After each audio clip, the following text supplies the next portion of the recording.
Teacher Ronnie Ramaswamy from Minneapolis, Minnesota. Arts researcher and educator Bruce Carter from Miami Beach, Florida. Arts administrator and cultural practitioner Maria Lopez de Leon from San Antonio, Texas. Music educator and violinist Aaron Dworkin from Ann Arbor, Michigan is calling in on the phone. And we regret that council members Tom Rothman, Lee Greenwood, Emil Kong, Mas Masamoto, Irvin Mayfield, and Olga Viso are unable to join us this morning. And joining us soon will be Rick Lowe from Houston, Texas. I want to begin with a few updates on where we've traveled over the past few months. These trips are really important to our mission as an agency because we're focusing on three areas, and that's impact, partnerships, and communication. And so in terms of impact, we're able to see firsthand the impact that the National Endowment for the Arts grants make in communities, because every community creates and experiences the arts in ways that are meaningful to them. And our mission is all about, as you know, making sure that all Americans have the opportunity to be engaged in and benefit from the arts. And we can celebrate and honor the range of art experiences. And so by seeing the impact that the arts make in different places, we get a sense of how we can best serve America's diverse populations and regions and cultures. And in terms of partnerships, because we travel, we're also deepening our relationships with our state and regional partners. These are some of our most key partners in the field because we're shaping the arts in America together. And so when it comes to the arts, the words both and are applicable. So it's not an either or in the arts, and it's not about a zero-sum game where one wins and that means the other loses. In our both and world, there's a far greater ability to make an impact when there's more than one entity working together to make sure that we all have the opportunity to be engaged in the arts in so many different ways. So with our partnerships with the states and the regions and the territories, there's a broader treasure of knowledge and understanding about what's working well. And also we can identify where there are gaps because communities are different from each other.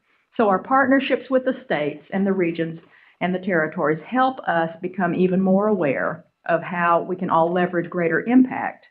And then in terms of communications, there's a lot of value in meeting a person in person, get a general sense of what they're like.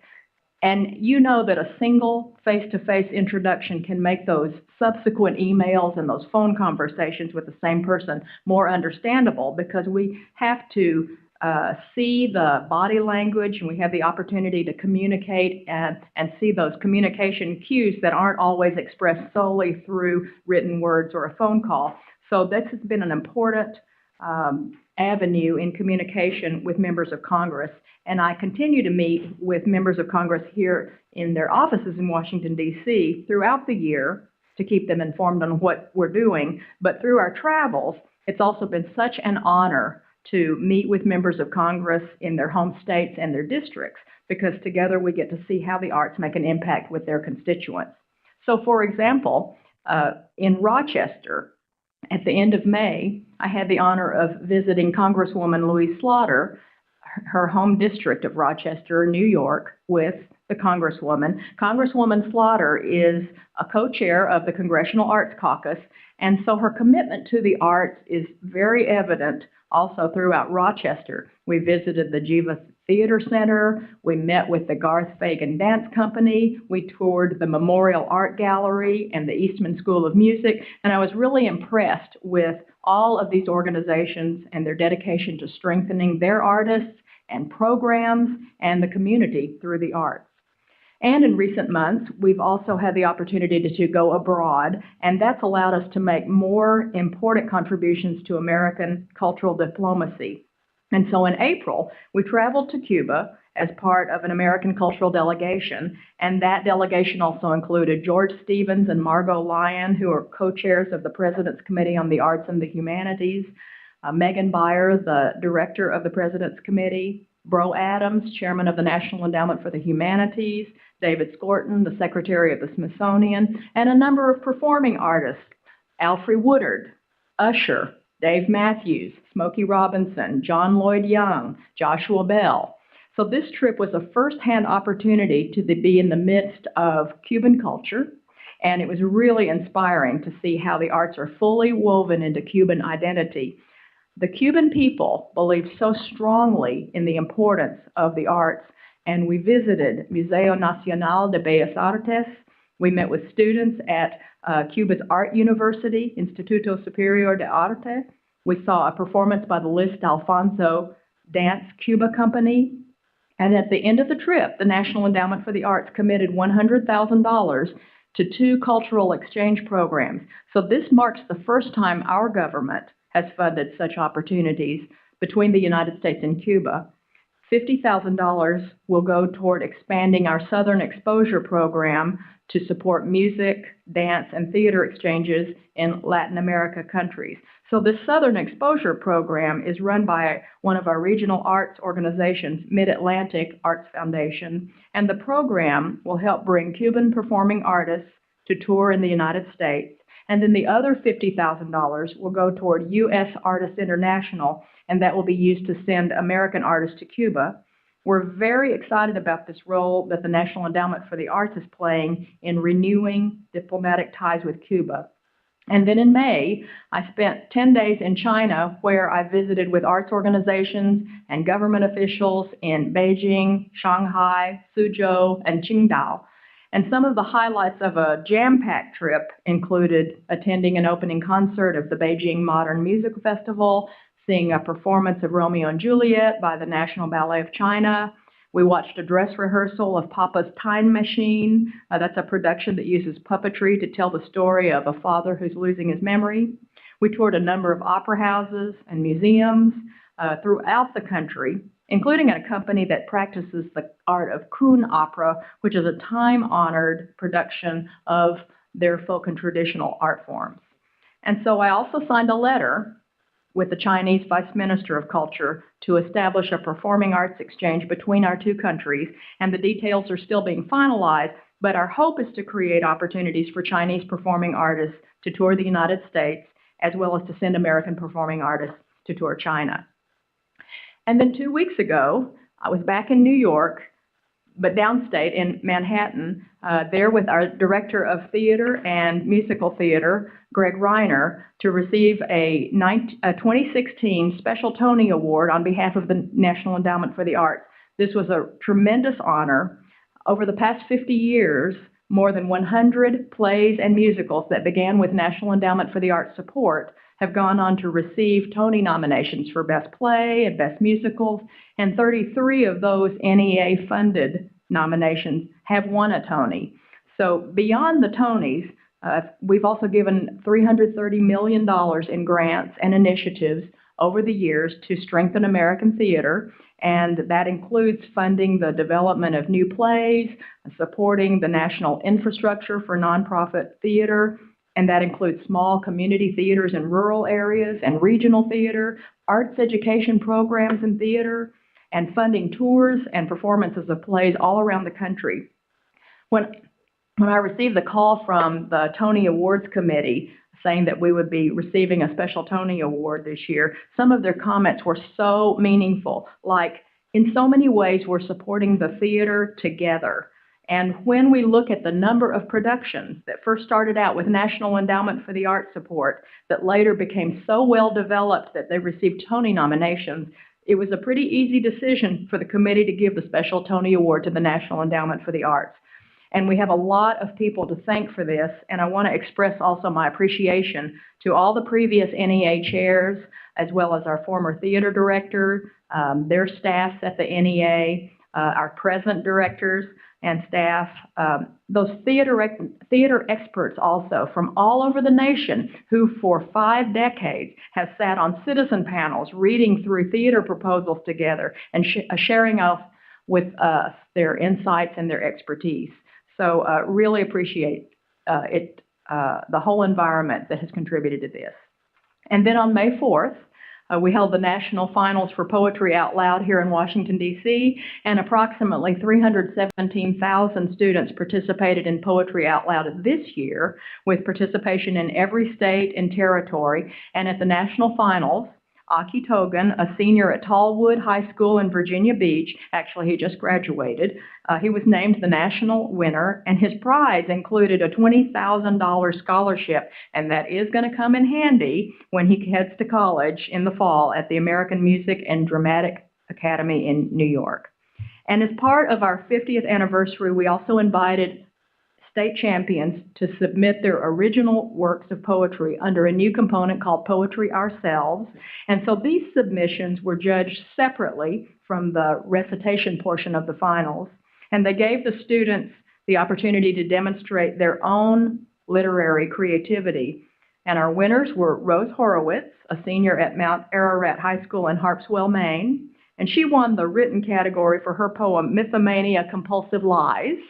And Maddie Lakomsky, a junior at Sioux Falls Lincoln High School in Sioux Falls, South Dakota, and she won in the spoken category for her poem, My Sleeves. So you can find these two winning poems from the Poetry Ourselves category on our website at arts.gov. And then last month, we also announced our 3 national finalists for the Musical Theater Songwriting Challenge for high school students.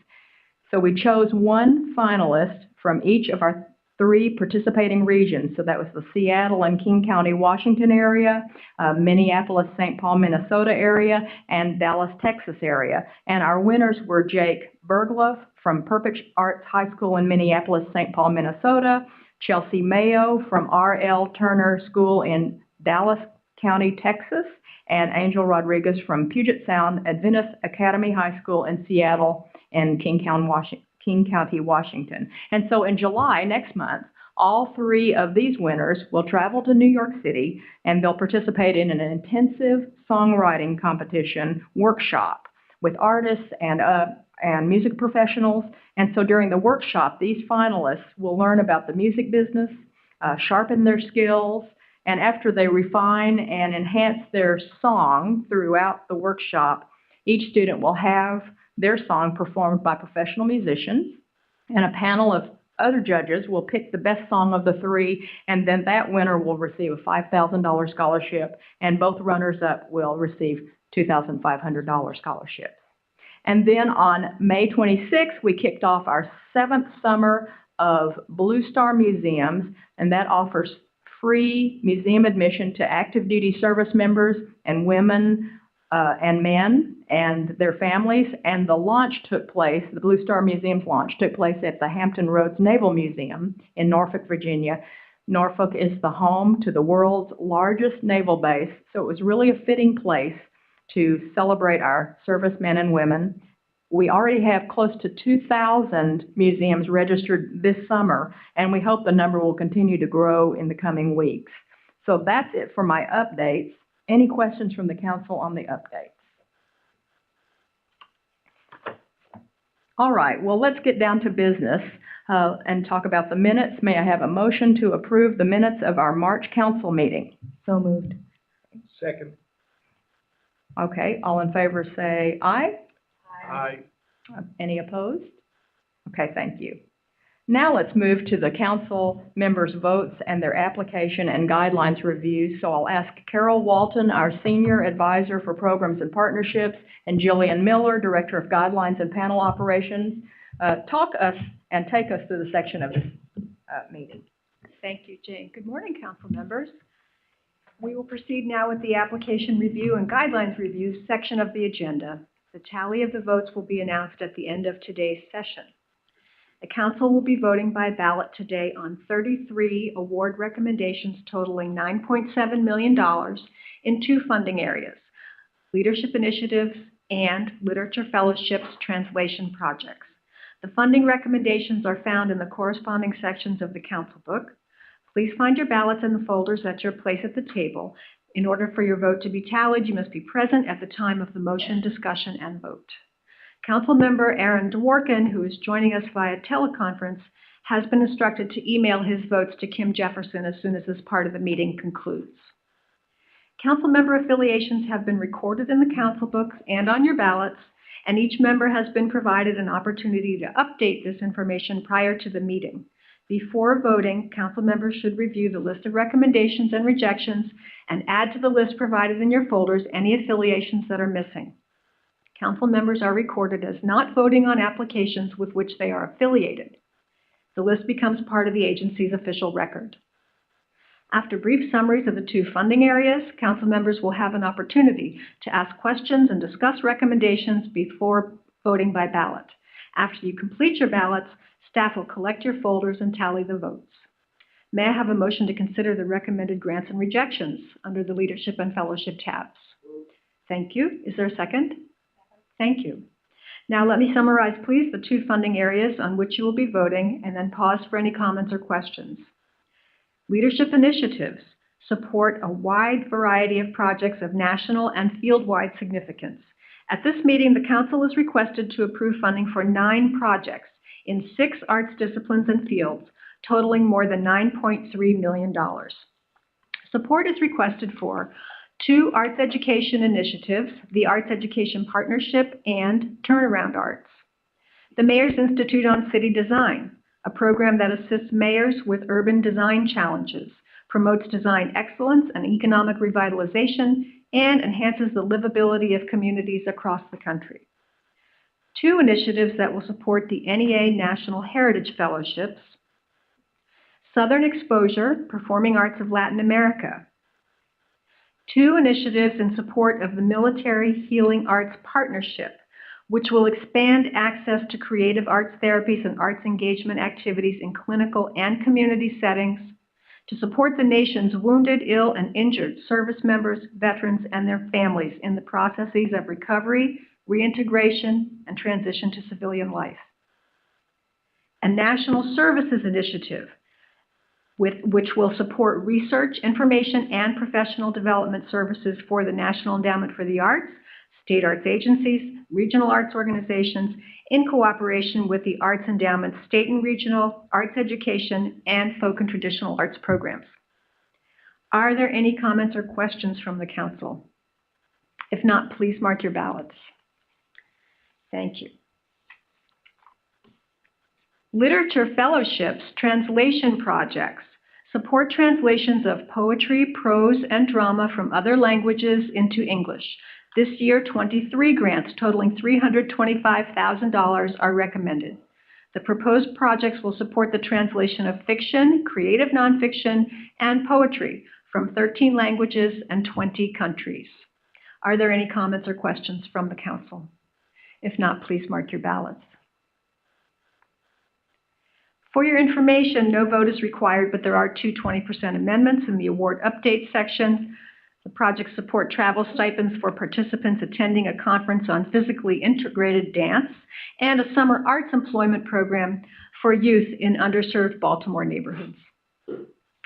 Thank you. And now let's move to the guidelines review portion, and I will turn to Jillian Miller. Good morning. At this meeting, you're reviewing 2 sets of guidelines, both of which contain updates to existing categories. Your first set of guidelines is for research artworks. These are for grants for research projects on the value and impact of the arts. And there are a couple of changes. This year, we're adding a new funding area for experimental and quasi-experimental designs.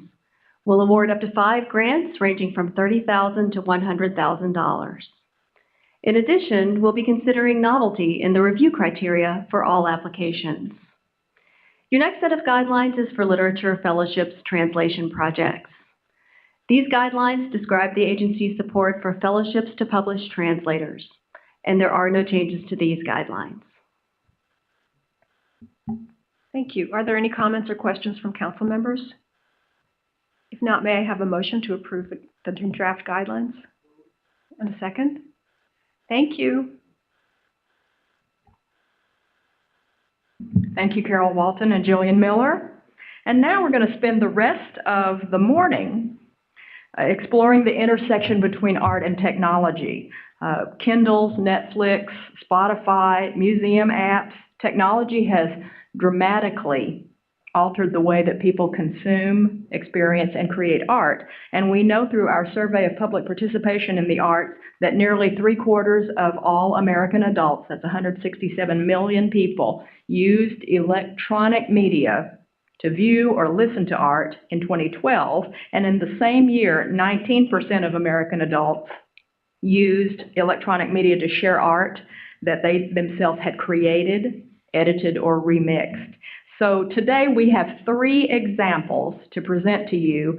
Each will explore the impact of technology on their fields and the potential that this has created. And so we're going to begin with our first guests. Our first guests are Caroline Baumann and John Ryan. So Caroline Baumann is the director of the Cooper-Hewitt National Design Museum in New York. Caroline's going to tell us today about the pen, and that is what Cooper-Hewitt recently introduced to enhance the visitor experience. The pen is a handheld device that allows museum visitors to interact with, explore museum exhibits, and then after they leave, Caroline can also tell you about what the visitors can locate as a result of the pen. And then also joining Caroline in the same presentation will be John Ryan. John's the Director of Digital Interaction at the design firm Local Projects, which is headquartered in New York. Local Projects is the one who designed the pen, used it at the Cooper-Hewitt. And so we have this opportunity to learn about technology and the arts from a museum perspective, as well as from the designer of the device that connects the museum to their attendees. So please welcome Caroline Baumann and John Ryan.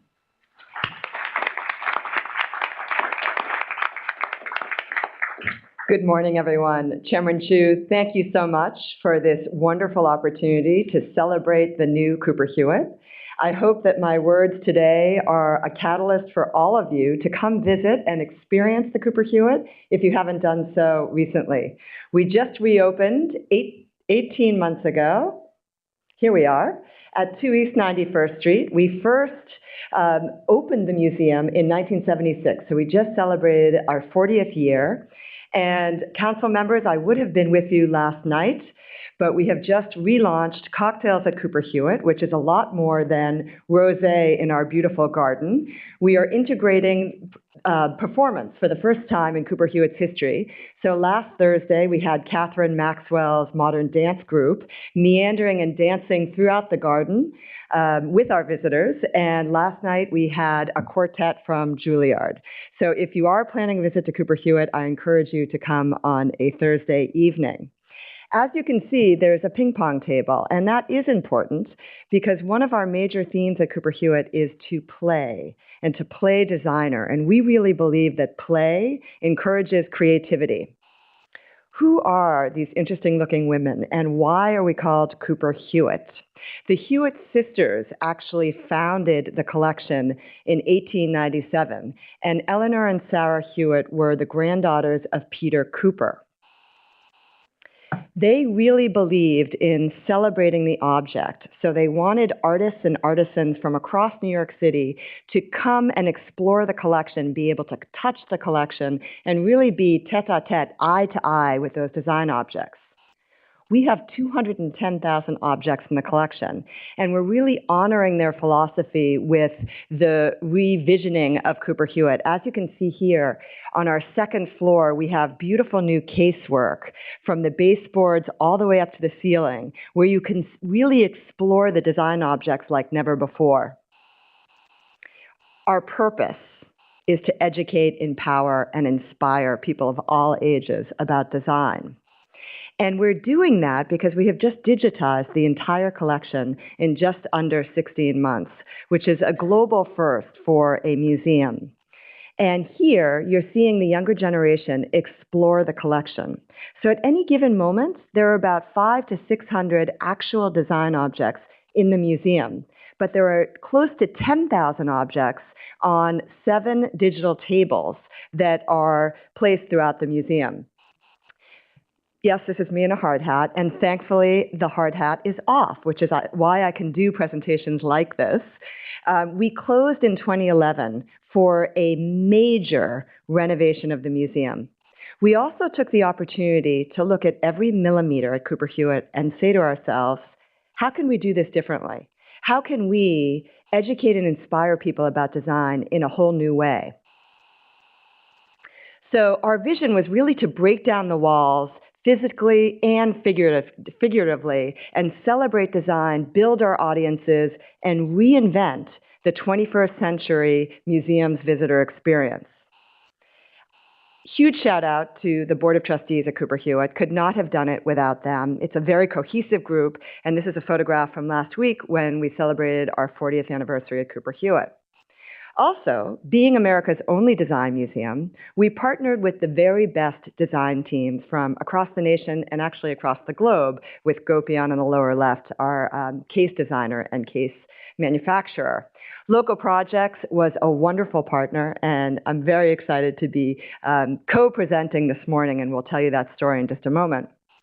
Here is the former Secretary of the Smithsonian, Secretary Clough, cutting the ribbon with me, of course, with 3D printed scissors, which is appropriate for America's Design Museum, and several of our friends from New York City leadership, as you can see. This is the new third floor at Cooper-Hewitt. It used to house the design library, and one day, about 8 years ago, we said, why are we housing the design library up here when we have space in the townhouses that we own on 90th Street? So this is now the Barbara and Morton Mandel Design Gallery. Why is this important? Because we are housed in Andrew Carnegie's home, and it's a landmark building. So the first and second floor are very much domestic interiors, and sometimes tough to present contemporary design. So to have this open space, 6,000 square feet of open space on the third floor, has been really liberating and very exciting. So the new experience is indeed an all-access path to the world of design. We really wanted people to put down their iPhones, believe it or not, and we had a lot of skeptics that said, I don't think you'll do it. Well, I'm happy to say that very, very early on in the process, some of us went to Bloomberg Philanthropies and explained our idea to have a stylus or some sort of pen that we would give to each of the visitors. And Bloomberg Philanthropies said, this is the future of museums. We are behind you. And this is really early concept. So I'm hugely appreciative to all of our friends at Bloomberg Philanthropies for making this happen. And this is a very early version of the pen. When you come to Cooper-Hewitt, we celebrate the design process and the development of the pen down on our ground floor because we really want people to understand this wasn't something that we said, oh, let's have a pen. Let's introduce a pen to the design museum visitor and go out and buy this off the shelf. No can do. So there's a company outside of Barcelona called Sistel, and they are the only company that has a pen with the capacities that we needed to collect information. So we very politely went to the CEO of Sistel and said, we're America's Design Museum, would like to redesign the pen slightly. And I'm very fortunate to have Beth Comstock, who is Vice Chair of General Electric, as President of the Board at Cooper-Hewitt. I asked her if we could borrow some industrial designers for 9 months. And she said, are you kidding? We'd love to be part of this. So a whole group from GE, Cooper-Hewitt, Sistel, and a firm that it no longer exists called Undercurrent, met every single week and prototyped and prototyped and prototyped. So several of us are very proud that we now have basic industrial design skills that resulted in this wonderful pen. And the great thing is, it's not technology that was just delivered to us. We worked really carefully with local projects on the ability to update the information. So every time we have a major acquisition or a major exhibition change, all of that is updated. And the idea is, visitors are given the pen, and if you love a Coptic textile or a Bertoia chair, you can put your camera away. You can put your iPhone away. You just delicately hold the pen against the label, and there's a haptic response so that the pen vibrates, and LEDs light up so that you are notified that, in fact, it has worked. And all the information about that design object is downloaded to your account. So in essence, these digital tables are a whole other wall in the gallery. It's a whole new way of thinking about museums, museum experience, and museum technology. And it is indeed a vortex of shared excitement. When you come, you will experience how different generations are now talking to one another. So the old-fashioned audio tour very much became a siloed experience, right? With you looking at the object within the museum. The pen, again, is liberating, and we have the 7-year-old teaching the 80-year-old how to use the pen, which is fantastic. New behaviors. So we are really thrilled with the numbers of people that are actually using the pen. The fact that 94% of the visitors are using the pen is stellar. And as I mentioned before, very typically there are 600 objects on view. And as of yesterday, 4.2 million objects have been downloaded.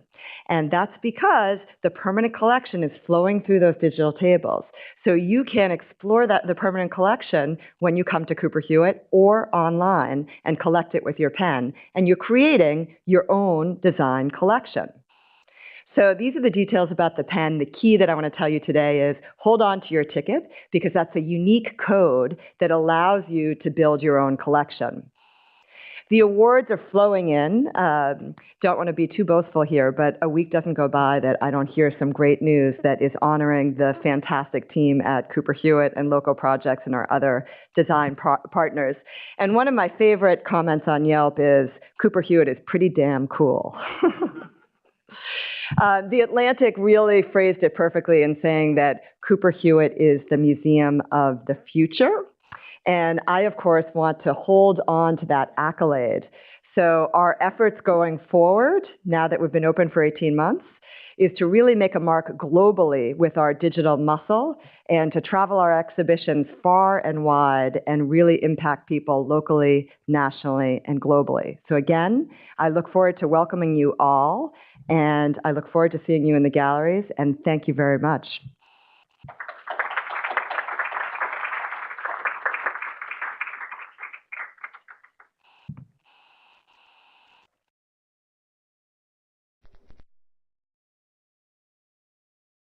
Thank you, Caroline. And thank you, Chairman Chu, for the invitation to come down and share with you a little more about this project. So my name's John. I'm the Director of Interaction Design at Local Projects. We're an 80-person studio at this stage, a media design firm, and I think we, at our core, strive to create experiences that are meaningful and innovative. Using technology to tell stories, to invite visitors to participate and create their own experience. And we're primarily working in cultural context, so in museums and galleries. So just to give a little bit of context about our firm, and then I'll talk a little bit more about the pen. Jake Barton founded the firm about 13 years ago. This was an early project that we did alongside NPR and the Library of Congress for the StoryCorps project. It was a recording booth that invited everyday Americans to step in and tell their stories and have them recorded. We worked in Philadelphia, creating media for the National Museum of American Jewish History, where we brought to life the stories and impact of Jewish Americans. Our largest project to date was the work we did on the 9/11 Memorial Museum around the corner from where we are in downtown Manhattan. We partnered there with Think Design to develop the master plan and exhibitions and produce all 90 media pieces there. Really creating means for individuals to be remembered, to be honored, enabling families and friends to add personal photographs and remember their loved ones in the ways that they wanted to. And providing a means of response, of catharsis, for visitors to make and record their memories and to collectively grieve and process everything that happened on that day. Another project of ours from Cleveland was at the Cleveland Museum of Art, where we were using technology to make the whole collection available in new ways. So the collections wall here allows you to explore all 3,000 artworks from the museum in a variety of ways. And curators can put together unique curations that maybe don't exist on the gallery floor, but also visitors are invited to make their own tour. They can kind of pick out artworks that are of interest to them, and they're saved to an iPad that they can take with them to take them on their own unique tour of the museum. A couple of interactives there use different mechanisms for connecting people with work. This uses facial recognition to allow you to browse the collection and again, connected with all ages as they made faces and explored portraiture throughout the museum. A further piece there came from a discussion with curators about how people look at figurative sculpture. And so it evolved into a game by which you have to match the pose of a sculpture and compete with your family members to see who can match it most closely. So we use tools to explore and explain all sorts of ideas. This was a recent project for the Tech Museum of Innovation in San Jose, looking at the somewhat obtuse field of synthetic biology and trying to make that accessible and available to all ages. So literally taking pieces of DNA and stringing them together to create new life forms and see how they might interact with one another. Storytelling is at the heart of what we do, and for a project for the new Freedom Tower World Trade Center, the Visitor Experience Center at the top, we created this ring by which storytellers and guides could talk you through the view without obscuring it, but also pull up information, photographs, social media related to parts of the city, answering questions from visitors, and guiding them through that incredible vista. We've also worked with brands, including, this is an experience store we developed for Target that explores the future of the smart home and these intelligent devices that are all around us these days. But as I was saying to Caroline earlier, obviously the Cooper-Hewitt is one of our favorite projects to date. I'm going to just quickly step through the visitor experience with a short video that we have, and then get into some of the nitty-gritty of the design process behind the pen and the tables. So as Caroline explained, as visitors arrive at the museum on the Upper East Side, along with their ticket, they're given this wonderful pen. And as they move around the museum, they tap that pen to the labels to collect those objects of interest. So, you know, us designers, we love to steal inspiration from everywhere we can. So that's a great way to facilitate that. And then these large tables in the center of the galleries invite visitors to explore this ongoing stream of inspiration. They can draw a line, and an item from the collection that uses that same shape is pulled up. They can explore the metadata, the information about each object. And as you can see, it's been a massive hit with visitors of all ages. And then there's also the making. So, you know, the design process is the research and inspiration, but obviously it results in making. So we created a series of simple to use tools that allow anyone to become a designer. So with the pen, they can design a piece of furniture or a lamp or a building and see it in context. So initially, you know, working with Caroline and her team and with Diller Scofidio Renfro, the architects, I think mainly being prompted by that idea of play and how do you invite visitors to play and to become a designer themselves. This idea of a pen emerged, a pen that could be given to people, and the whole experience I think was built around that. But it wasn't necessarily an easy road as you described, and kudos to Caroline and to the board who really heard this crazy idea and ran 100% with it. And there was a massive, you know, investment in terms of process and in terms of collaboration, but really I think a very rewarding experience.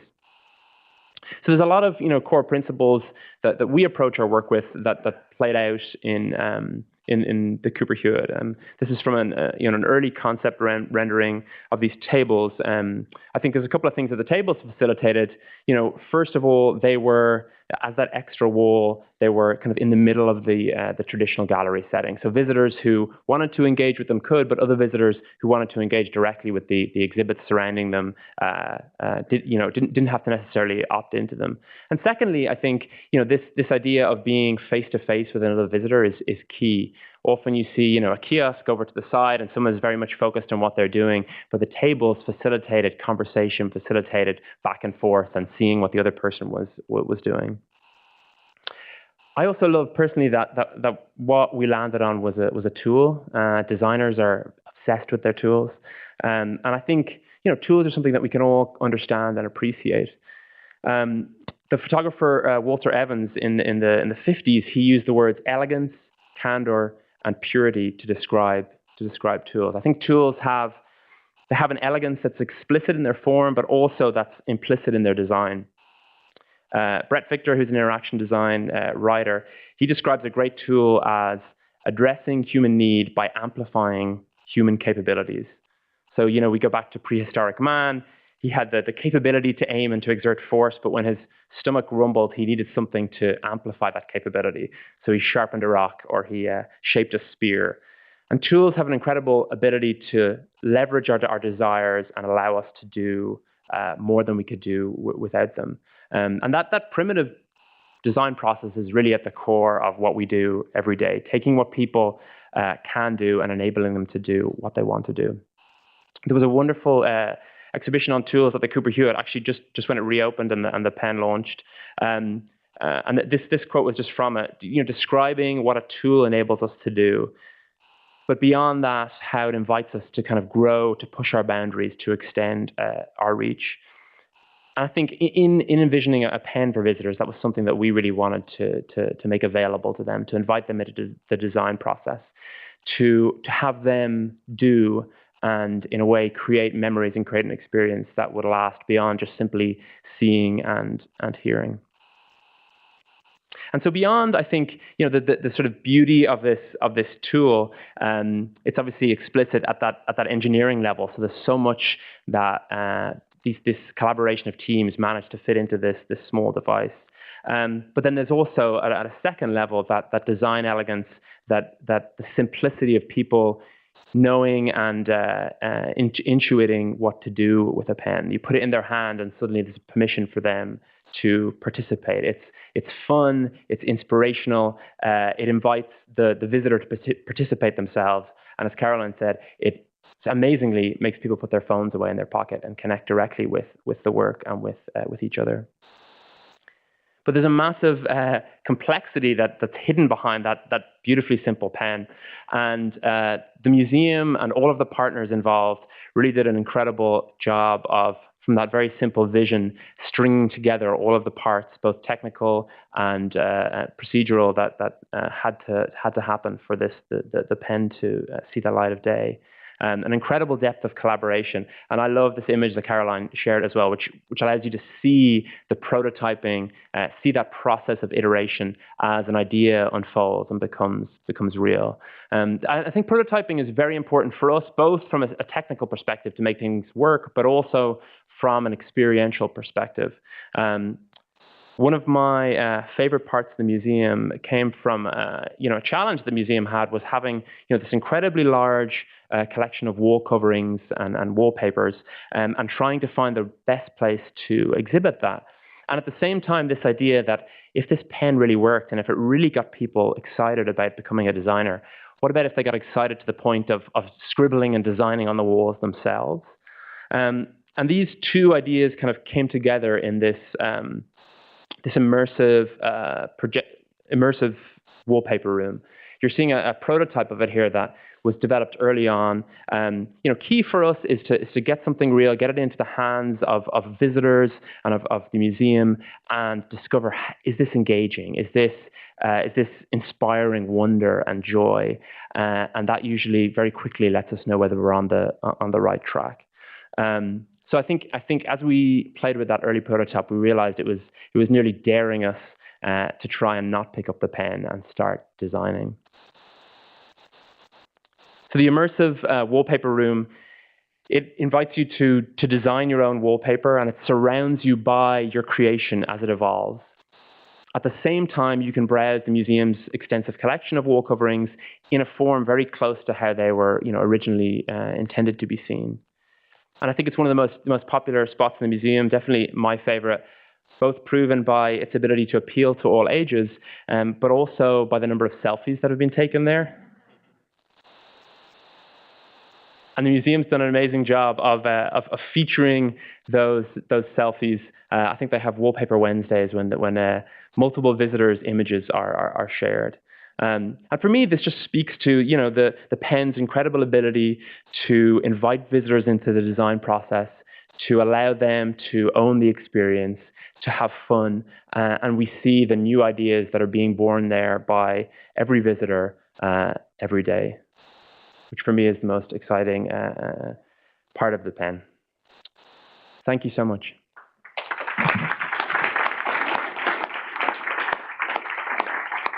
Thank you. Any questions from the council for Caroline Baumann and John Ryan? I have a question for both of you. I love the museum. My mom taught at Pratt, design at Pratt for 10 years, and it's always been my favorite museum that I go to in New York, or one of my favorites. And you've had some amazing exhibits. Has this concept been picked up by other museums, or are you just so new that other museums haven't signed on? Cooper-Hewitt is the global first, and we are speaking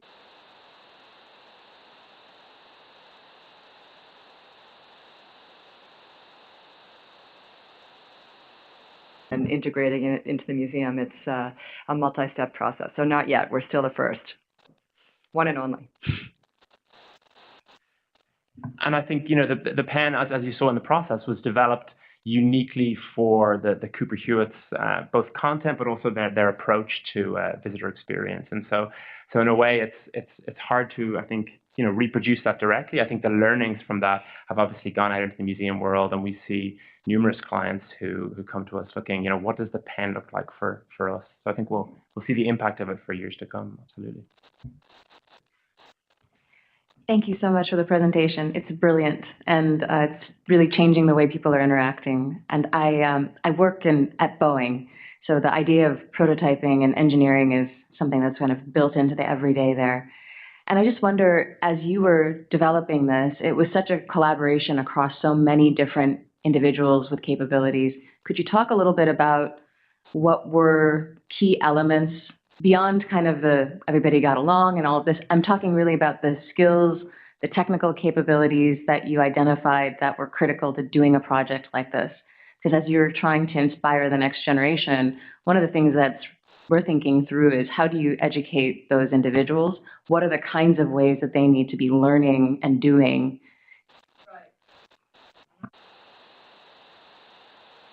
Oh, there we go. Really good question. So first and foremost, the idea stage.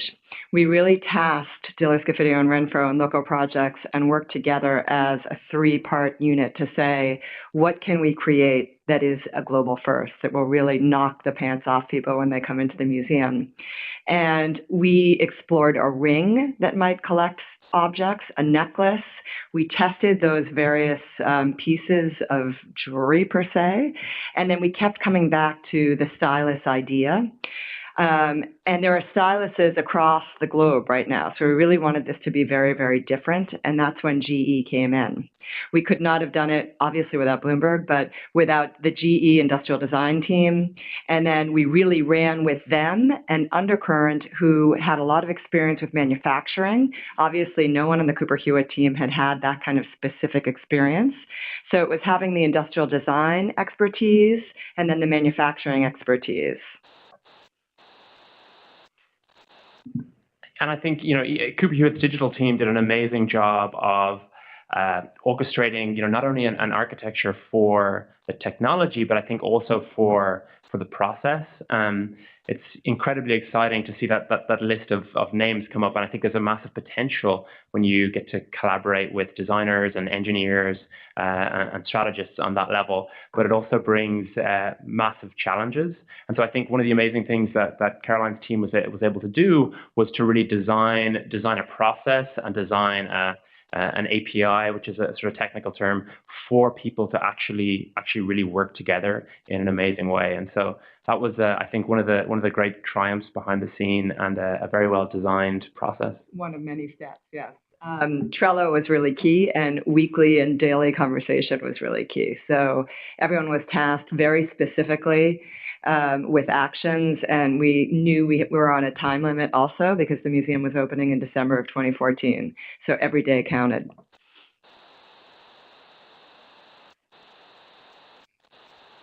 Well, so impressive, and thank you so much for sharing this with us. Thank you. Congratulations. Very much. Thank you.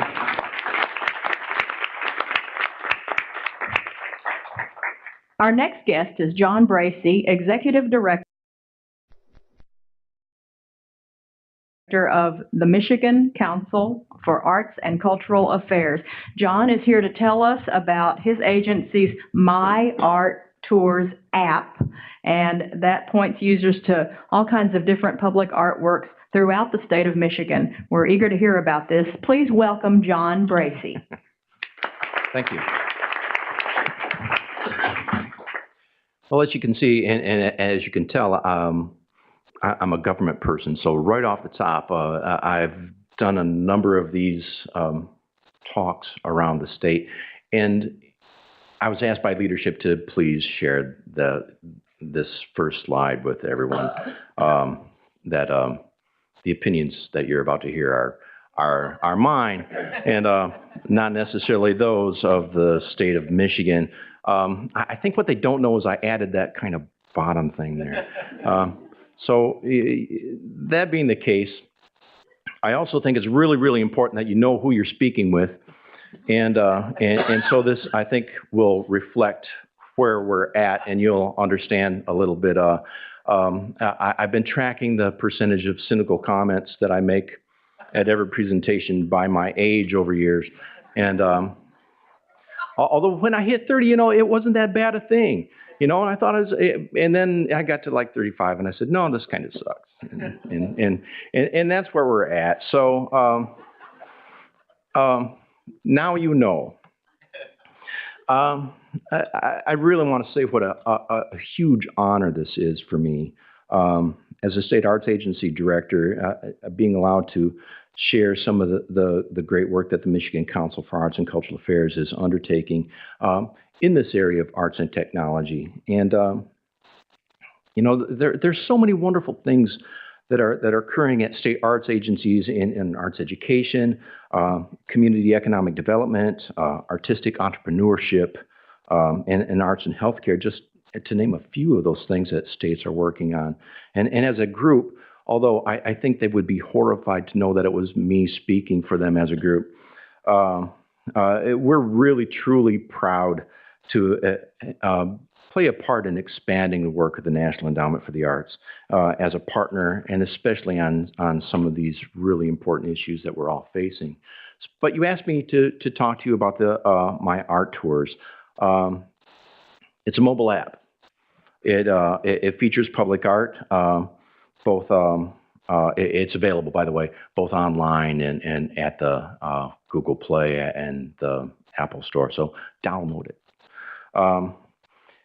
When this app is opened, you'll see a random artwork of the day that pops up, and it will also tell you, these are screenshots, it'll also tell you about the piece that's closest to you. And you can read about that piece, and clicking on it, it swipes and does all those things that you would expect an app to do.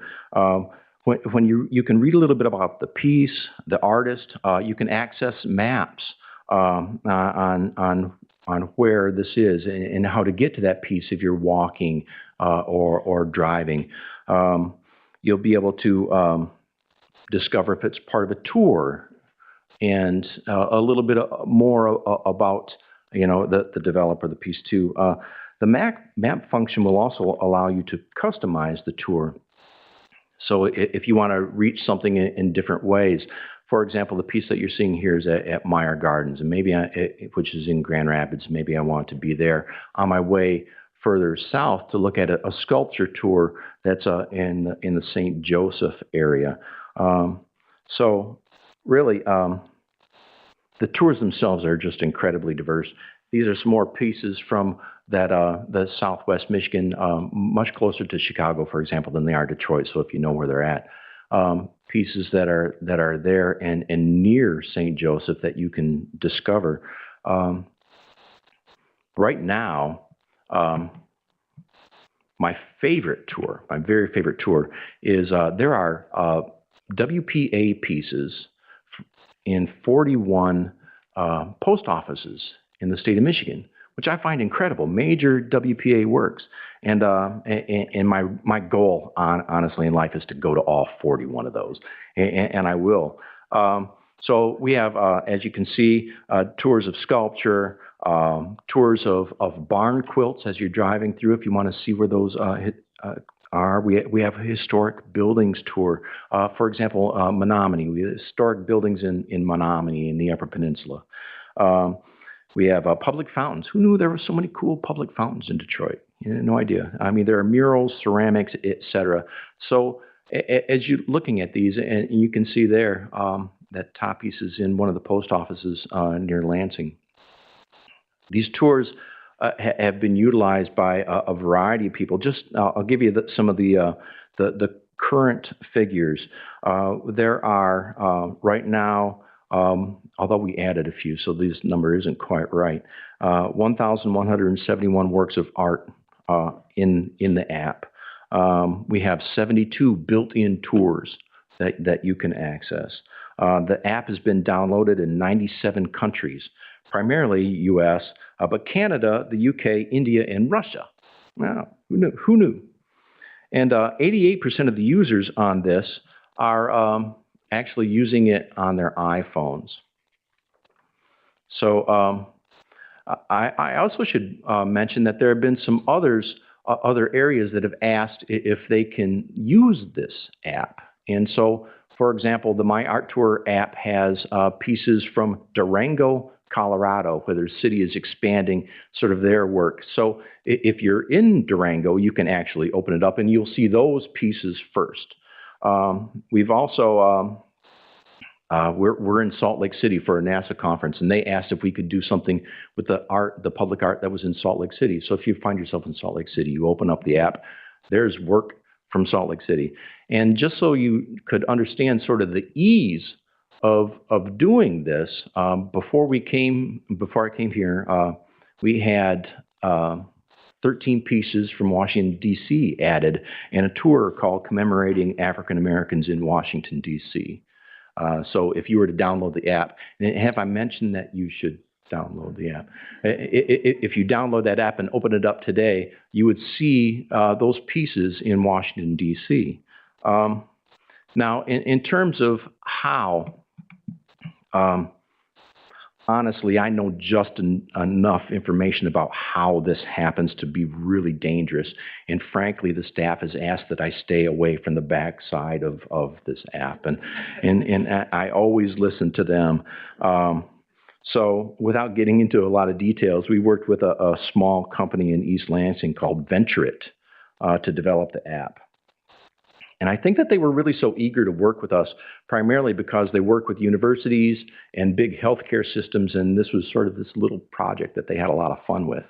And the cost of that complete build to create this app was $15,000 to do the framework, which I really appreciated, knowing, as you do if you're part of government, that's a good thing when you get something cheap that works well. We really wanted it to be simple, usable, nothing that was, sort of that wow technology thing. We just wanted people to know that there was this incredible work and how you access it.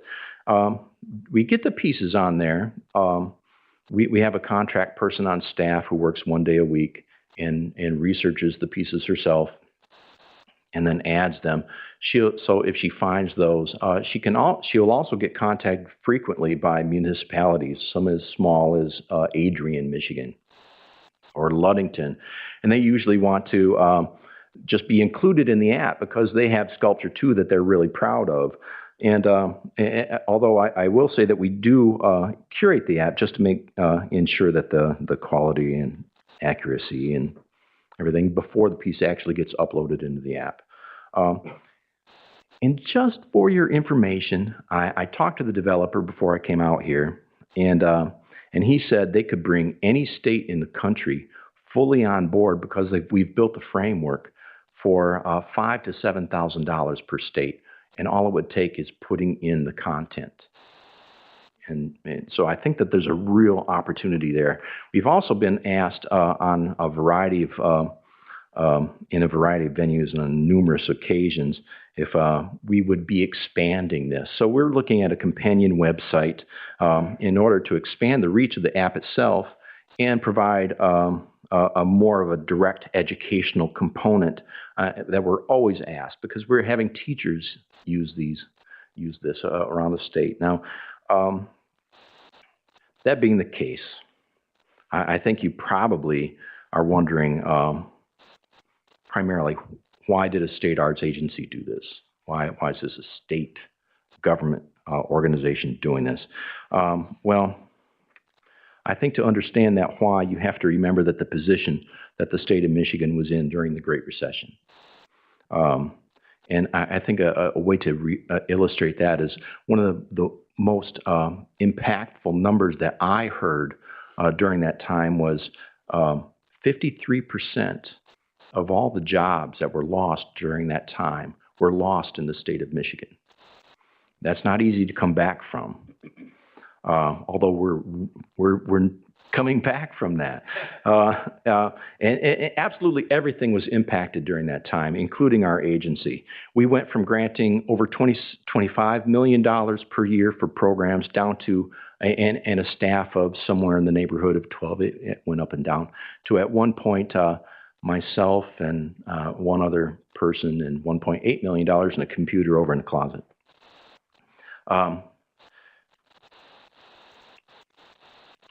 The situation was bleak. I mean, I don't want to dwell on that, but the situation was certainly bleak. And it was made more so when the governor sat down with me and said, your agency is about to be eliminated, just wanted you to know. But we survived that elimination attempt. We began to regrow those programs by implementing a strategy, a gap management kind of strategy. In other words, we looked at where the gaps in funding were for arts organizations, what they couldn't get from private foundations or corporate foundations, and said to ourselves, can we fill that gap? Can we fill that need? And that's why really in our world in Michigan, general operating support and capital improvements, for example, are really key to us because those are difficult monies for organizations to raise, and we felt we could do that. And I think this strategy really paid off because today we're back up to 6 employees, and we're granting $9.7 million. Not quite there, but we'll get there. And you really don't know your danger. I could talk about the programs and the process forever. I really, truly love what we do. But in short, what the process was is we asked a lot of questions, right? We decided the first question was really, how do you stay relevant when you've lost nearly everything? It's a huge question for us. And then you realize that now we're stewards, and a steward remains a steward with or without money. And if that's true, then what can you do to make your grantees healthier, provide service to the citizens, and just try to help make Michigan a better place? And as far as the mobile app, the direct questions about the mobile app went, we knew that more cities were working at public art projects all the time. But how do you find out about those? And if you don't live there or not part of a committee that put it there, or you were happening through when it was installed, how do you find out about them? And then we also asked, why isn't there a central place for this collection? Because would that be valuable?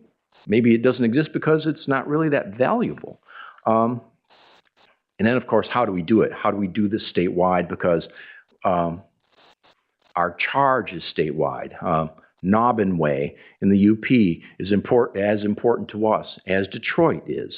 And that's the way that it should be because access is king for us. And of course, well, the last question is always, where do you get the cash? We had no discretionary monies. So what we discovered was that no one really collected any information about public art, let alone made it available to the public. And so the ways in which people found it were really a flip of the coin and just chance. They found these pieces by chance. So we knew because of our travels that Michigan was just rich in public art. And we believe that discovering a collection of work like this, such a huge and valuable collection, we felt that residents, educators, and tourists would all find this of value. Really, isn't that the sort of thing a steward should do? I mean, isn't that sort of what your charge is? It didn't involve grant making. It just involved access and making sure that citizens had that ability to access and know what existed. So I would add that in addition to that, the timing really seemed right. technology had sort of caught up to the idea, and not so much because it couldn't have handled it before, but it just became more accessible. We could afford it maybe, and the mobile devices that started growing really made it more possible to do something like this in a more broad sense. So as I can which may be the best thing that I do, I made a real nuisance of myself with our parent agency, which is now it's the Michigan Economic Development Corporation, which is this sort of public-private agency who has a mission to market Michigan, business, tourism, and job growth primarily. And that's where we're housed now. And I explained to them gently that this was a perfect fit for them. And I think that, I harangued MEDC leadership long enough that they said, well, here's a little bit of cash. Can you do it for this? And I said, yes. And here we are. Long story short, you invited me here. And that's it. And so thank you so much. Thank you, John. Questions or comments from the council for John Bracey? I just want to say that we drive through Michigan all the time because my husband's from Ontario and I live in Chicago. And I just found something that is going to make those trips much better with two small children. So thank you very much for that. While you're there, spend some money, okay? Yeah, we'll do. Thank you, John, for this. This is so informative, and I look forward to working with you in Michigan. Yeah. We're doing some work there in the community. I agree 100%. Thank you. Really enjoyed your presentation, and I'm from the Midwest, and I downloaded the app. Yes. Thank you so much, John. Really appreciate it. Pleasure. Congratulations.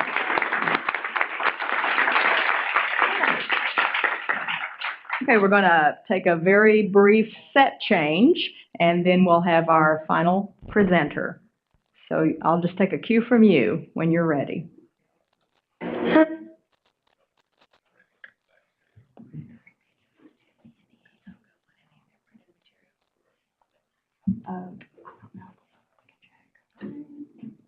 On their grant materials.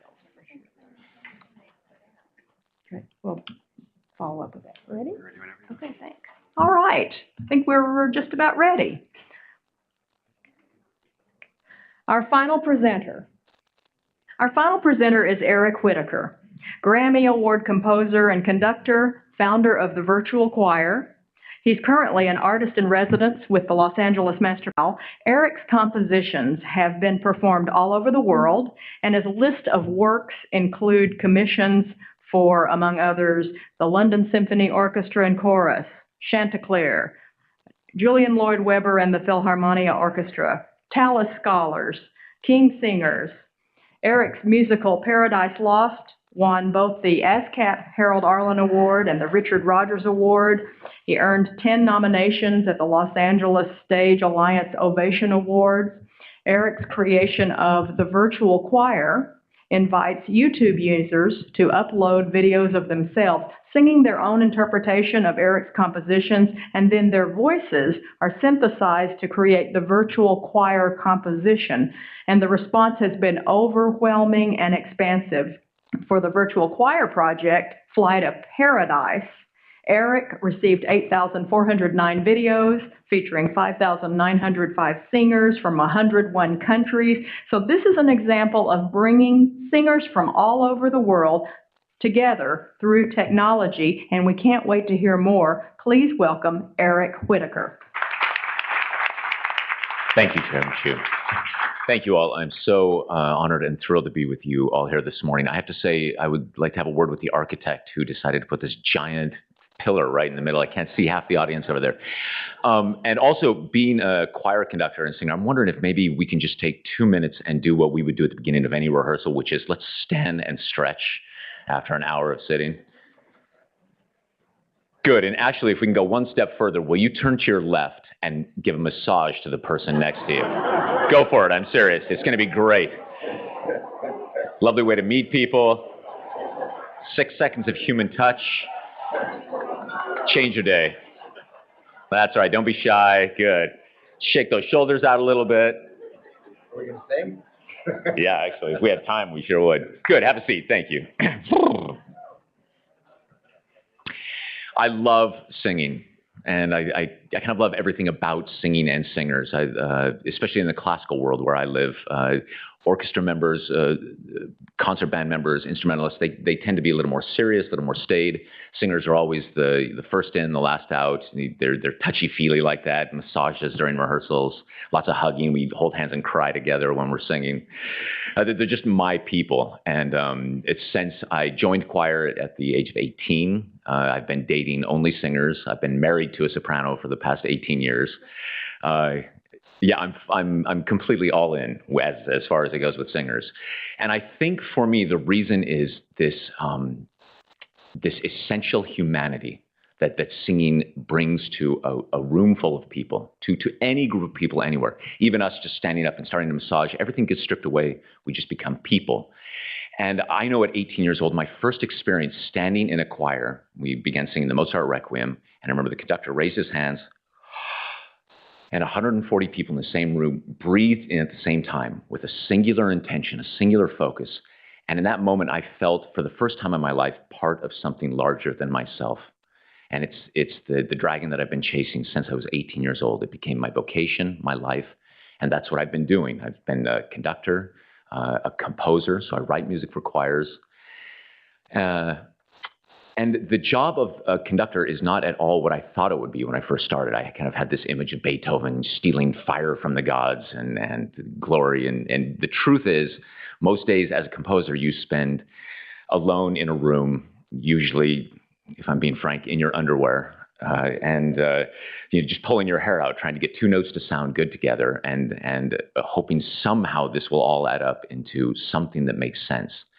And you work months and months and months like this, kind of the theater of the mind. And when the piece is finally finished, you send it off to the performers. They begin rehearsing it. You go to the premiere, which is this big, ritzy affair. Everyone's in tuxedos, high energy, lots of people, very extroverted.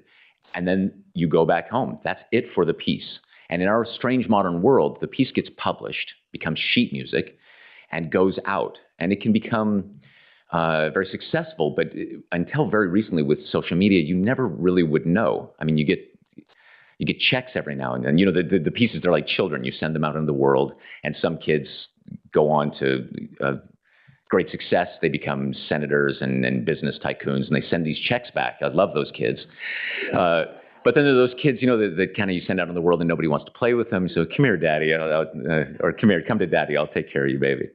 But you really have no sense of this connection that you do, that we just had even in this room right here for a moment.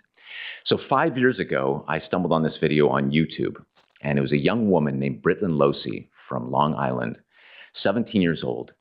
And she had uploaded a fan video to me. She was singing the soprano line to a piece that I had written called Sleep. And she'd sent it out like this electronic message in a bottle, somehow hoping it would find me, and it did. This is Britlin. Hi, Mr. Eric Whitacre. My name is Britlin Losey, and this is a video that I'd like to make for you. Here's me singing Sleep. I'm a little nervous, just to let you know.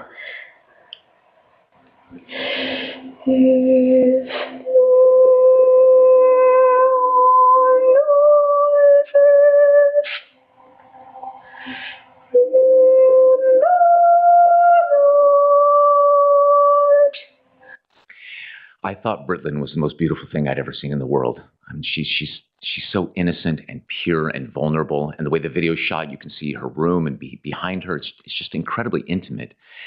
And watching her, I was struck with this idea that if you could get 25 people, 50 people somehow to do what Britlin was doing, if they were singing their part, soprano, alto, tenor, or bass, they could be anywhere in the world, all by themselves, sitting in their dorm room or their kitchen, their garage.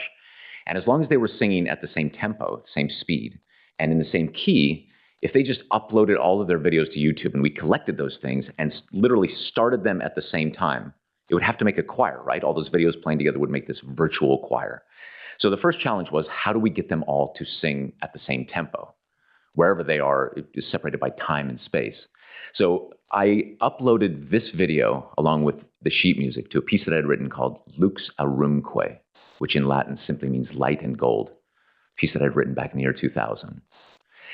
And you can see that as I'm conducting, there's no sound because there's no choir yet. So basically, I sat in the studio and conducted a 5-minute performance of the piece in my head, imagining the choir that would one day come to be. I can tell you this was an incredibly awkward day in the studio. They thought I was out of my mind. And so I uploaded all these materials to my blog. I sent out word on Facebook and Twitter, said, okay, gang, here we go. And lo and behold, people started uploading their videos. This is Cheryl Ang from Singapore.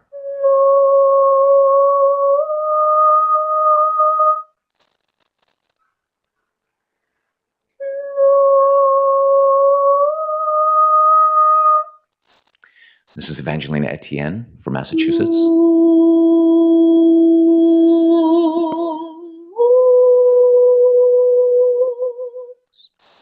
This is Stephen Hansen from Sweden.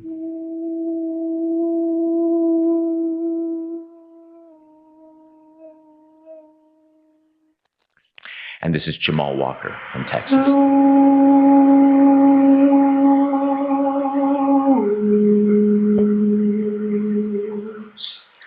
There's even a very short soprano solo at the beginning of the piece, and so I held auditions, if you will, and we had about 60 sopranos upload their little clip, their video, and I chose Melody Myers from Tennessee.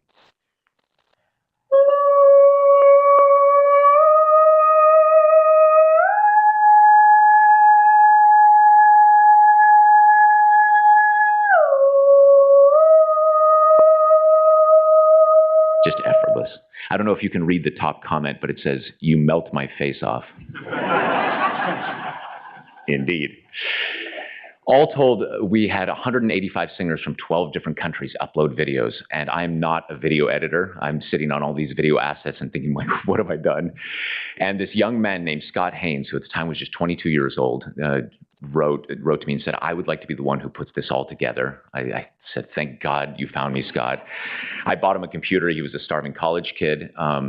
And he took about 3 months aggregating the videos, organizing them by voice type, and cleaning the sound. You can hear actually the sound in these are relatively good.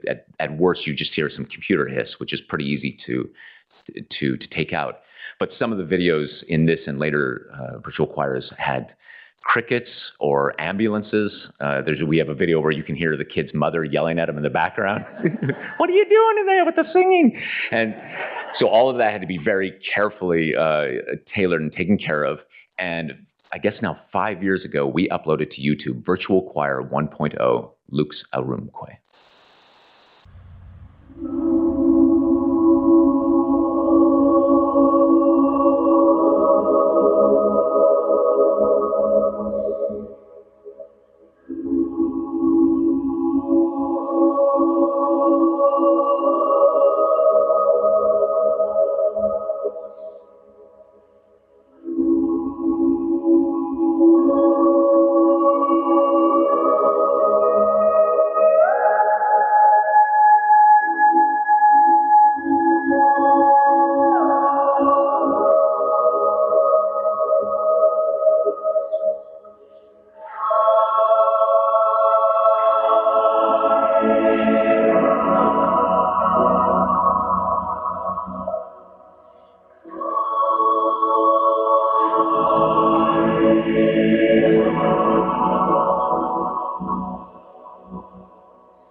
And I'll stop it there in the interest of time. Forgive me. Thank you. Thank I just assumed that this would only be seen and shared by our little circle of choir geeks. As it turns out, choir geeks are legion. There are millions of us all over the world. And the video went viral. And it was thrilling. We had 1 million views in the first couple of days, and it got picked up by the international media. And suddenly, singers started bombarding our website and social media with, when is the next virtual choir? I can't wait to be a part of something like this. So we thought, okay, here we go. So the following year, we launched Virtual Choir 2.0, Sleep.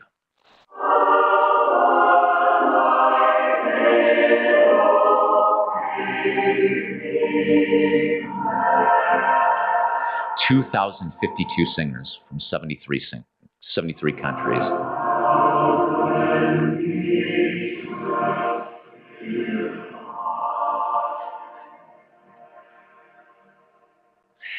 And extraordinarily, suddenly the singers were coming from Iraq, Iran, Libya, Jordan, Syria, Israel, from 7 countries on the African continent, from as far north as the Great Alaskan Bush and as far south as New Zealand. It had overnight become this global choir.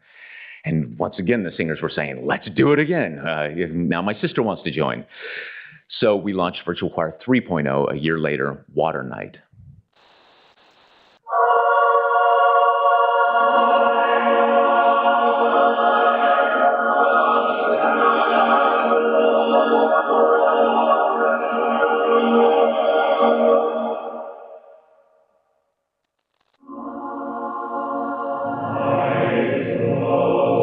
(3,746 singers from 87 countries. And this time we started hearing these extraordinary stories from singers who had been involved. There was a man who had gone legally blind as a young man. He had sang in choirs, had gone legally blind, and hadn't been able to sing in a choir for over 30 years. And for the first time, he could get close enough to my conductor video that he could join the choir. Since then, we now know that we've had scores and scores of housebound individuals who couldn't possibly join a choir in any other way, but have been able to join the virtual choir. We've even had 2 deaf members who signed their videos as well. There was a young woman who had sang with her mother in choir since she was a small child, and her mother was dying of cancer in hospice. And so, as tribute to her, she recorded her video while she held her mother's hand just off screen. There was a young man from Cuba who desperately wanted to be involved, but because of government regulations in Cuba, was unable to send us a file larger than 1 meg. So we got him together with some of our tech people and taught him how to take his 26 meg video file, break it into 26 1 meg files, send it over to us. We stitched it together, and Cuba became one of the countries involved. Just 2 years ago, we launched Virtual Choir 4.0. This time, I took a song from this musical that I've written called Paradise Lost and worked with a producer. I wanted to change the sound a little bit, and we added a DJ, some dubstep to it. 8,420 singers this time from 101 countries.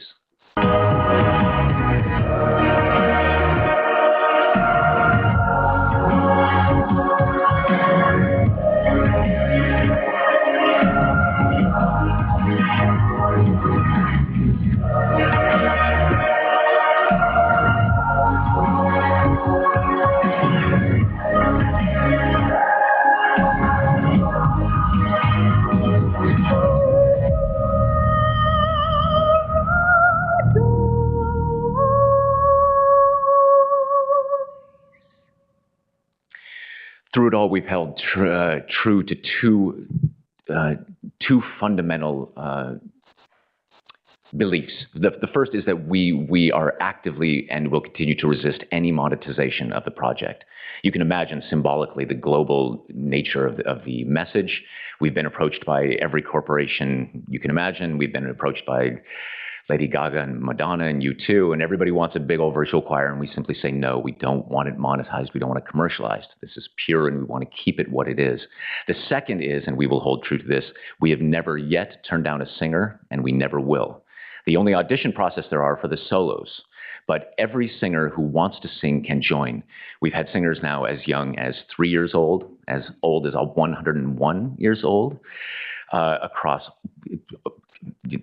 the globe, racial boundaries, economic boundaries. It's one for all and all for one. It's also quite easy for us with what we do. First, the beauty of a choir is that it smooths out the rough edges, right? So if you've ever been to a football game, 60,000 people singing, you know, somebody's a little drunk, they're off key, you don't hear it so much. And also we have the great fortune of having the mixing board with us. So if somebody goes completely off the rails, we just take them down to the mix for a bit and then bring them right back up.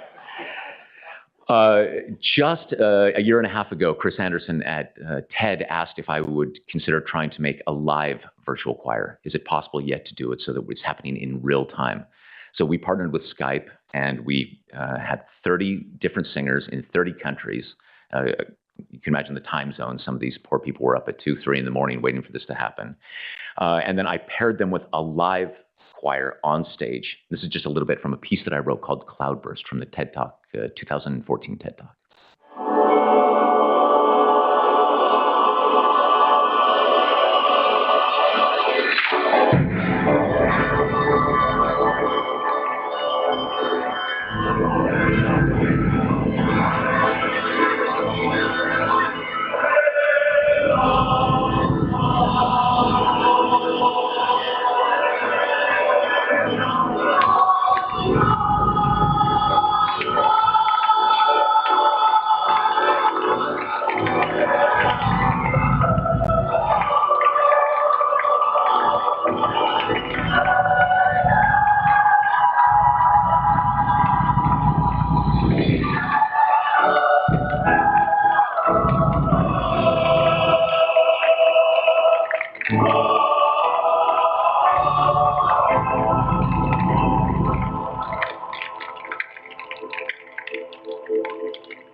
I love that. This was one of my favorite things ever, this idea that, you know, you snapping your, will you try this with me? I'm gonna give a downbeat. We'll all clap and then start snapping our fingers. You ready? 3, and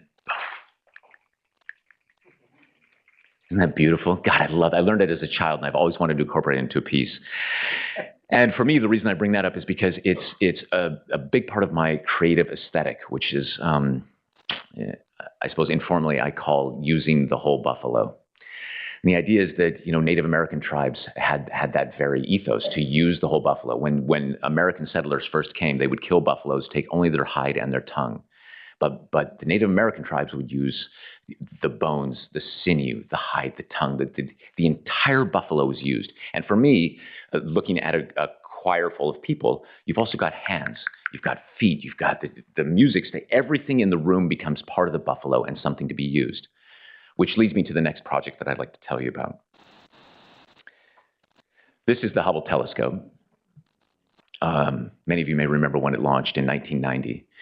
I'm a space nerd from way, way back, and I was so excited when this happened. And those of you old enough will also remember that just after it launched, they opened it up, started taking pictures, and realized, my God, there was an aberration on the mirror, and all of the images were coming in blurry.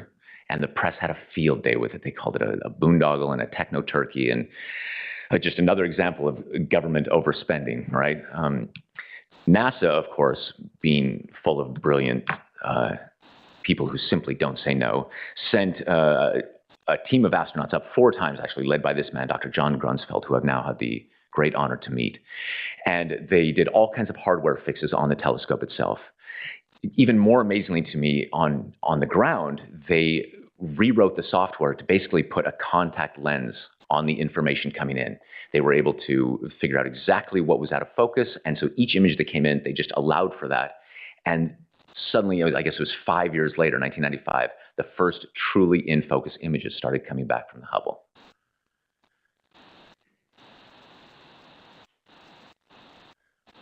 And every one of them is as jaw-dropping and inspirational as we can imagine. Early on in the picture-taking process, they pointed the telescope to a completely dark area of the sky. To Earthbound telescopes, there was literally nothing there. And they left the exposure open for nearly 11 days, hoping they might capture something. And when that finally came back, that first image, it was this. what they call the deep field image. Many of you have probably seen this before. Every one of those objects is a galaxy. There are no stars, no nebulas in there. There's 3,000 plus galaxies, 12, nearly 13 billion light years from us. And this is in an area of the sky that is 1/28 millionth of the arc. I've heard it described that if you were to take a pin and hold it here looking through the head of the pin, that's the size of sky you're looking at. And this image came back and brought home for the first time the impossible magnitude of our universe. So I, of course, wanted to write a piece about it. And for me then, how could I somehow... What I wanted to do was not only create the sense of awe and wonder that this inspires, but actually to make the audience feel that they were immersed in the image itself, that they were a part of it, that they were swimming inside of it, that they were part of something larger than themselves. And so it was one of these buffalo moments where I was sitting in a classical concert, and any of you who've ever been to a classical concert know that the first thing they always tell you, they come on the announcement and they say, please make sure that your cell phones are turned off. We don't want any calls coming in. And I remember thinking, it's how interesting, there's 2,000 television sets here in the, these aren't phones. They've all got speakers. They've all got video. Why aren't we using them? The first thing we do is tell the people not to use them. So my idea was, all right, what we would do is I'd have this huge orchestra piece, surround the audience with a choir, and when we'll have a climactic moment from the orchestra. As it comes down, I'll turn to the audience. Everyone will have pre-downloaded an app, and I'll give a downbeat, and in a moment you'll just touch start on it, and from that will come this shimmering electronica, and then this 3D fly-through through space faster than the speed of light, until finally you reach the deep field image and you can swim through it. A truly immersive experience. And so I have just a little bit of video. This is a piece that I premiered just this last August with the Royal Philharmonic Orchestra in Albert Hall. 6,000 people here, and this is just a bit from the end.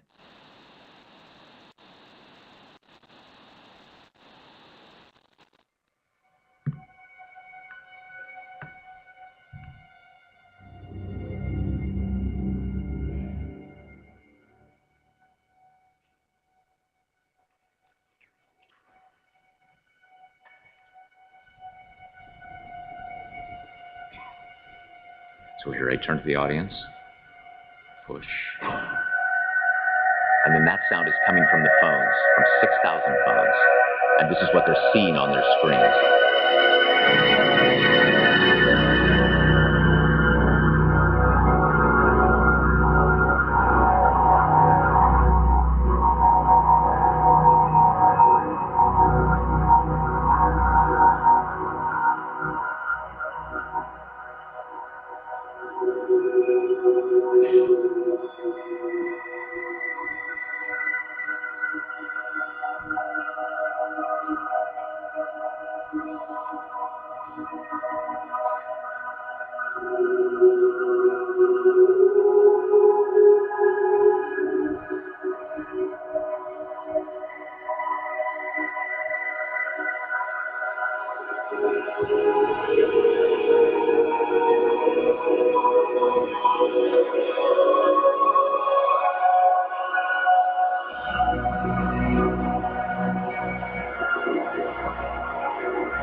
A final word about technology, because I suppose that's the focus of this. I believe that you can tell a society's highest aspirations and wants and dreams by their physical architecture in any town, city, hamlet, metropolis.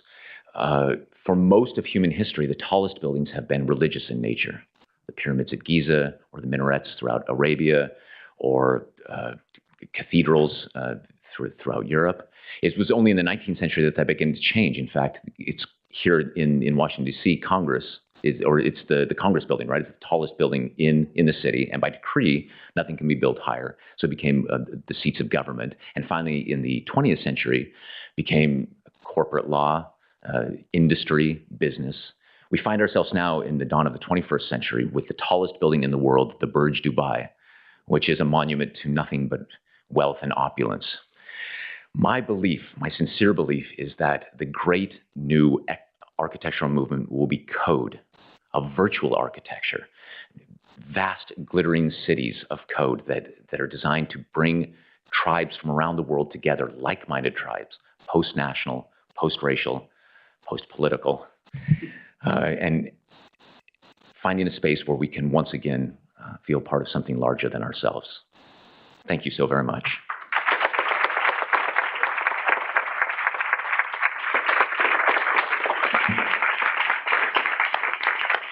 Thank you, Eric.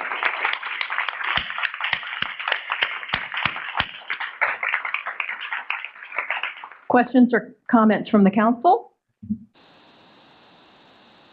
Speechless? I'll start. I've been commissioned 4 times to do paintings for NASA, so that was so powerful. Yes, and to see what you did with the with music and creating the whole Gesamtwerk was really, really moving, and that's why no one could say anything when you asked if we had met. If you asked if the council had anything to say, so I'll open it up to my fellow council members to go on. Thank you. I would love to see your paintings. There's nothing more inspirational, don't you find? Yeah.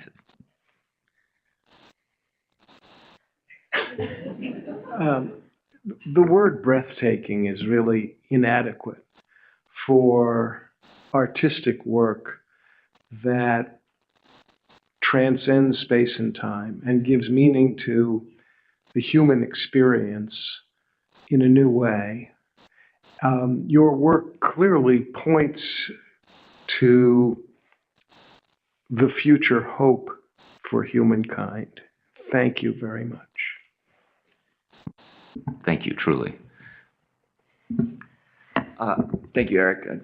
One of my thoughts as I was watching this, we were having a discussion yesterday about the role of technology and how technology has allowed for the creative and artistic experience to democratize, that more people can be involved, but the quality sometimes comes into question. And what I was struck by is that everyone can be involved, but it's such a high level. And not just, and the product isn't right, the only reason why they're doing it right, but both the process and the product are at such a high level. And I think that's one of the things that makes this just really extraordinary. So thank you very much.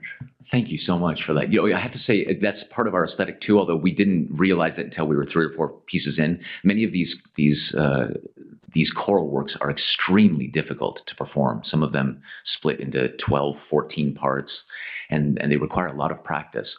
And I think because we were just so naive that it never occurred to us that they were so difficult, and that was just simply the bar. That's where we were going to start. Do you know what I mean? And then and it's been a good lesson for me, actually. If you just walk into the room expecting that level of excellence, then everybody just seems to rise to it. Oh, that's where we're at now. Well, thank you for the presentation and your work. What I found most interesting was that you chose not to monetize this. And can you talk about that a little bit? Because so much of what technology is about, it turns into some kind of economic benefit. So. Yeah, it was a pretty easy decision for us along the way that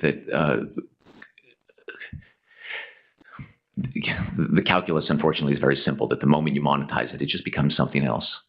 Somebody is paying for something, and what they want is something in return, right? And so I couldn't see a path where somebody was giving us a whole bunch of money and simply didn't care what we did. Do you know what I mean? And even if they were giving it selflessly, then I think for me there's a sense, well, I want to somehow assuage that partnership. There's some parity that needs to happen. So by making a walled garden, then somehow the work retains its purity, especially in terms of its intention. I should say that for Virtual Choir 4, the one with the buildings and all of the people, it cost us about $300,000 to make, and so we raised nearly $150,000 through a Kickstarter campaign. And then I sort of footed the bill for some of the rest of it.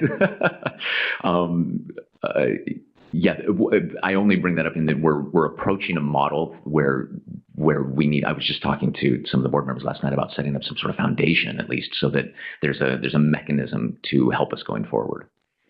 Well, and part of the reason I was asking that too is that, you know, we're at a time now where so much content is driven by kind of reality stuff. I mean, so participants aren't necessarily benefiting from the economic gains when it's monetized. Oh, that's interesting. And so I interesting. found that to be really interesting that you avoided that by not monetizing because, you know, I mean, even with a lot of reality TV, I mean, or even Facebook, you know, I mean, so much of that, you know, it's just, you know, we're giving away content for other people to make money. Actually, I hadn't thought about that. That's exactly true. Yeah, it's the old saying, right, with Facebook, if you can't figure out what the product is, you're the product. Yeah, and so there is, for me, then, there's just an inherent respect for the humanity of it, that these people are bringing their souls and their time and their hearts. And so the last thing I would ever want to do is take advantage of that in a monetary way. So that's a beautiful point that you bring up. So thank you very much. As a fellow choir geek, the idea of being part of something that's bigger than yourself is so captured by music in this form. So I can very much, I feel this deeply in my gut every time I see it. But one of the things I wonder is, after these have been produced, have you heard of stories of some of the people who've participated connecting? So the idea here is you're creating empathy and it's personified, and compassion and mutual understanding through this form, which we've never been in a place where we need that more. And I'm just wondering what may have happened. What are the consequences, unintended or intended, that have happened as a result of these musical connections that have been made? Yeah, it's been overwhelming, to be honest. So it started almost in a random way. Well, I should say where it really started was very early on, especially with the second one, when we needed help. People started coming out of the woodwork to offer their services. And they were either trained singers who would get on Skype or Google sessions with anybody who wanted to learn how to sing, and they would give these free singing lessons. Or they were tech geeks who also happened to be musicians who would talk people through how to upload their videos. And so early on, this core group of supporters joined, and they've become lifelong friends. They've got their own community, and they do these meetups all of the time. We have dozens of stories of people finding. There's a young man who saw a young woman 3 squares away from him. You know, they were across the world from each other, but they kind of started corresponding, and then he moved over there, and now they're engaged to be married. And so, yeah, so we're expecting our first virtual baby sometime soon. Yeah, it's been extraordinary that way. And then within the community also, people get to share themselves very freely, and so we've had several members now who have passed away since we've started. So, for instance, the second woman that I showed, the African-American woman, Evangelina Etienne, who was one of the first people to upload, not long after she recorded her video, she died of brain cancer quite suddenly. And the outpouring that came from the community, I mean, hundreds and hundreds of people writing to her family, sending flowers. Some of them went to the funeral physically. That the sense of virtual boundaries seems to dissolve away now, and it's just us now. It's our little tribe, our little family.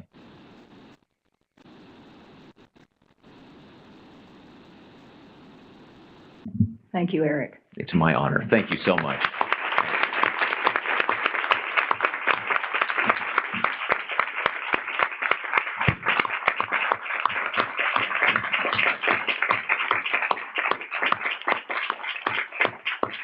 I want to thank Eric. I want to thank all our presenters for giving us the opportunity to see what can be with the integration of technology and the arts. And thank you for inspiring us, and keep on keeping on.